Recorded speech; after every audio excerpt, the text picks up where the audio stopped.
നിയമസഭാ തെരഞ്ഞെടുപ്പിനുള്ള UDF പ്രകടന പത്രികയും പുറത്തിറക്കിയിട്ടുണ്ട്. നേരത്തെ പ്രഖ്യാപിച്ച ഇന്ദിരാ ഗാന്ധി ഗ്യാരണ്ടി അടക്കം നിരവധി വാഗ്ദാനങ്ങളാണ് UDF പ്രകടന പത്രികയിൽ ഉൾപ്പെടുത്തിയിട്ടുള്ളത്. കൊച്ചിയിൽ നടന്ന ചടങ്ങിൽ തെലങ്കാന മുഖ്യമന്ത്രി രേവന്ത് റെഡ്ഡിയാണ് പ്രകടന പത്രിക പുറത്തിറക്കിയത്. കേരളത്തിന്റെ പശ്ചാത്തല സൗകര്യ വികസനത്തിലും സാമൂഹിക സുരക്ഷാ മേഖലയിലും വൻ കുതിച്ചുചാട്ടം ലക്ഷ്യമിട്ടുള്ളതാണ് UDFന്റെ പ്രകടന പത്രിക. കാർഷിക മേഖലയ്ക്ക് വമ്പൻ ഓഫറുകളാണ് UDF പ്രഖ്യാപിച്ചിട്ടുള്ളത്. വിശപ്പില്ലാത്ത കേരളത്തിനായി സംസ്ഥാനത്തുടനീളം ഇന്ദിരാ ക്യാൻറ്റീനുകൾ ആരംഭിക്കും. ആശാ വർക്കർമാർക്ക് കുറഞ്ഞ വേതനം 700 രൂപയാക്കി ഉയർത്തുമെന്നും UDF വാഗ്ദാനം നൽകിയിട്ടുണ്ട്. 10 വർഷം പ്രതിപക്ഷത്തിരുന്ന് മടുത്ത UDFന് ഭരണത്തിൽ തിരിച്ചെത്താൻ പ്രകടന പത്രിക സഹായകമാകുമോ? കാണാം RDX റാപ്പ്. ക്ഷേമ പെൻഷനുകൾ വർദ്ധിപ്പിക്കുന്നതിനൊപ്പം സ്ത്രീകൾക്കും യുവാക്കൾക്കും കർഷകർക്കും മുൻഗണന നൽകിയാണ് UDF പ്രകടന പത്രിക പുറത്തിറക്കിയത്. നേരത്തെ രാഹുൽ ഗാന്ധി പ്രഖ്യാപിച്ച 5 ഗ്യാരണ്ടികൾക്കൊപ്പം ഒട്ടനേകം വാഗ്ദാനങ്ങൾ ഉൾപ്പെടുത്തിയതാണ് UDF പ്രകടന പത്രിക. കേരളത്തിലെ ഒരു ലോകോത്തര ഹെൽത്ത് ഡെസ്റ്റിനേഷനാക്കി മാറ്റാനുള്ള നടപടികൾ സ്വീകരിക്കുമെന്ന് പ്രകടന പത്രികയിൽ UDF വാഗ്ദാനം നൽകിയിട്ടുണ്ട്. കേരളത്തിലെ വിവിധ സമുദായങ്ങളുടെ വിശ്വാസ സ്വാതന്ത്ര്യവും സംരക്ഷണവും ഉറപ്പുവരുത്താൻ നടപടികൾ സ്വീകരിക്കും. മതസൗഹാർദ്ദം ഊട്ടിയുറപ്പിക്കാൻ ഹാർമണി സെന്ററുകൾ സ്ഥാപിക്കും. ഗുണനിലവാരമുള്ള കുടിവെള്ളം, പൊതുഗതാഗത സംവിധാനം മെച്ചപ്പെടുത്തുമെന്നതെല്ലാം UDF വാഗ്ദാനം നൽകിയിട്ടുണ്ട്. കാർഷിക മേഖലയ്ക്കും വലിയ തോതിലുള്ള സഹായം പ്രകടന പത്രികയിൽ ഉൾപ്പെടുത്തിയിട്ടുണ്ട്. സിൽവർ ലൈൻ പദ്ധതി പൂർണ്ണമായും ഉപേക്ഷിക്കുമെന്നും ഏറ്റെടുത്ത ഭൂമി മടക്കി നൽകുമെന്നും UDFന്റെ മറ്റൊരുറപ്പ്. പ്രകടന പത്രിക ചെയർമാൻ ബെന്നി ബെഹനാൻ അധ്യക്ഷനായ 12-അംഗ സമിതിയാണ് പത്രിക തയ്യാറാക്കിയത്. ജനങ്ങൾക്ക് നൽകിയ ഉറപ്പുകൾ നടപ്പാക്കുന്നുണ്ടോ എന്ന് വിലയിരുത്താൻ എംപവേർഡ് കമ്മിറ്റി രൂപീകരിക്കുമെന്നും പ്രകടന പത്രികയിലുണ്ട്. RDX rap, news Malayalam.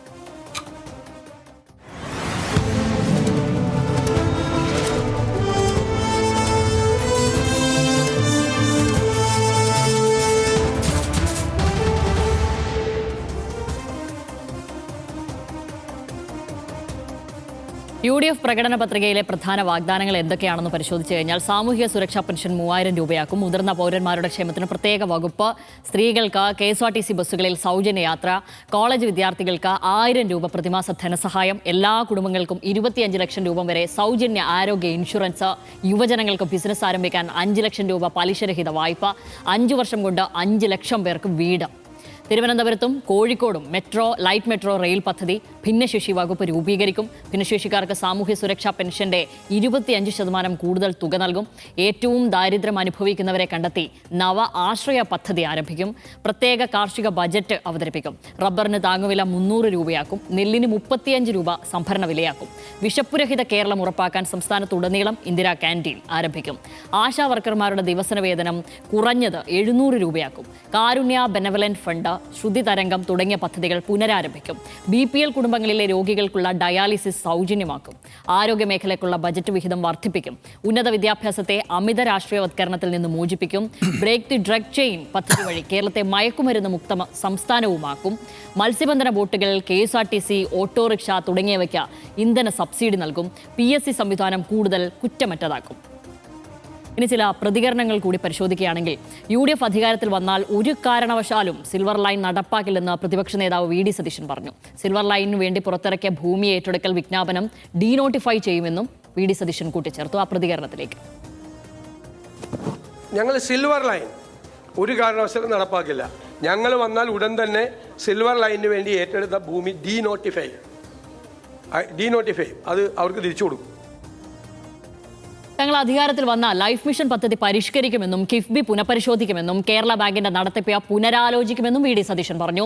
ഒരു പ്രയോജനവുമില്ലാത്ത പരസ്യം നൽകുന്നതിന് വേണ്ടി മാത്രമുള്ള സ്ഥാപനമായി കിഫ്ബി മാറിയെന്നും സതീശൻ വിമർശിച്ചു.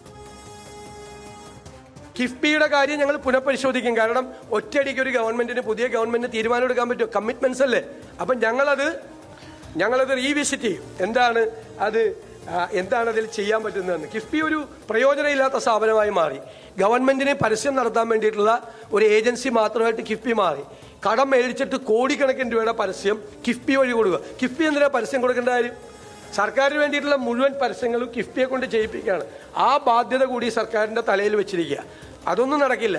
അതൊക്കെ എക്സ്ചക്കറിൽ നിന്നുള്ള ലീക്കേജാണ്. 10 വർഷമായി വളരെ മനോഹരമായിട്ടുള്ളൊരു പ്രഖ്യാപനമാണ് ഇവരുടെ പ്രകടന പത്രികയെന്നും പറയേണ്ട ഒരു ശ്യാമിലി. അതായത് ഇതിനകത്ത് ഈ പറഞ്ഞ പോലെ LDFന്റെ പോസിറ്റീവായിട്ട് നമ്മൾ പറഞ്ഞ ദാരിദ്ര്യമുള്ള ആളുകളെ കണ്ടെത്തുക, നവ ആശ്രയ പദ്ധതി അതിനകത്തുണ്ട്.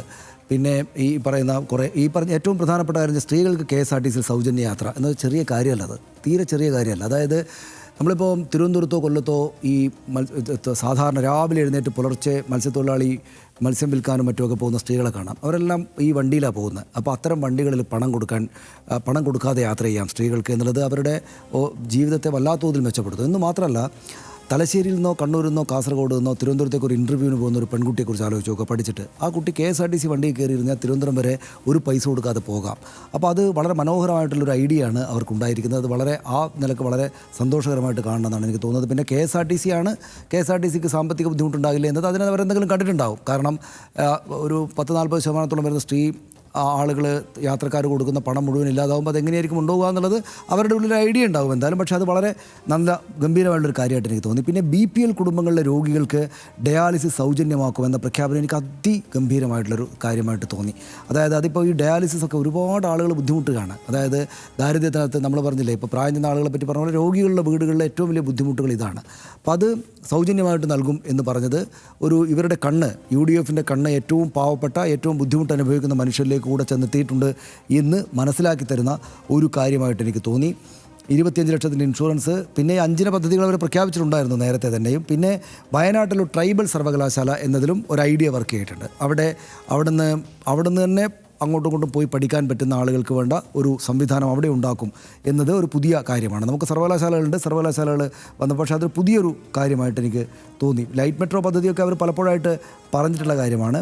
പിന്നെ ആശാവർക്കർമാർക്ക് പണം നൽകുന്നുണ്ടെന്ന് പറഞ്ഞിട്ടുണ്ട്. മതസൗഹാർദ്ദത്തിന് മിനിസ്ട്രി ഓഫ് ടോളറൻസും സമാധാനത്തിനായിട്ട് പീസ് ആൻഡ് ഹാർമണി വകുപ്പും ഉണ്ടാക്കും എന്ന് പറഞ്ഞത് എനിക്കൊരു ചെറിയ ഒരു കൗതുകമായിട്ടൊക്കെ തോന്നി. അത് അവർ നടപ്പാക്കട്ടെ അതേതായാലും. പക്ഷേ ഇതിനകത്തുള്ളൊരു കാര്യം എന്താണെന്ന് വെച്ചാൽ, നമുക്ക് പ്രകടന പത്രികകൾ നടപ്പാക്കിയ ഒരു UDF സർക്കാർ, അല്ലെങ്കിൽ പ്രകടന പത്രികയെ ഗൗരവത്തിലെടുത്ത ഒരു UDF സർക്കാർ എന്നത് ചൂണ്ടിക്കാട്ടാൻ അത്രക്കില്ല. കാരണം ഞാൻ നേരത്തെ പറഞ്ഞതുപോലെ ഈ 2016 തൊട്ട് ഇങ്ങോട്ടാണ് പ്രകടന പത്രികയെ സീരിയസ് ആയിട്ട് നോക്കി തുടങ്ങി. അതുകൊണ്ട് നമ്മുടെ മുമ്പിൽ ഉദാഹരണങ്ങളില്ല.